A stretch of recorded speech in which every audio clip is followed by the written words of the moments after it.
গত 1-1.5 মাস ধরে একটা জিনিস লক্ষ্য করলাম, বাজারে বিভিন্ন রকম আম পাওয়া যাইতেছে। তো এক সময় একটা চিন্তা আসলো মাথায় যে আসলে এত রকম আম কোনটা কেমন একটু টেস্ট করব। প্রতি সপ্তাহে একবার এক একটা আম আনবো।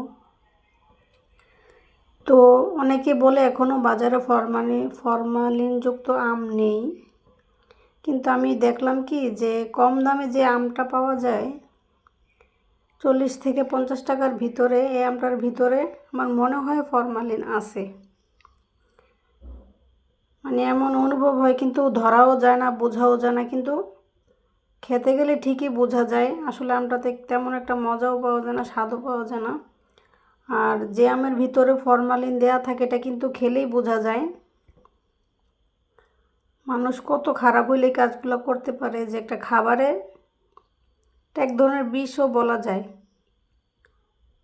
এগুলো একদমই ঠিক না। যারা এসব কাজ করেন, আল্লাহ তাআলা আপনাদেরকে হেদায়েত দান করুক।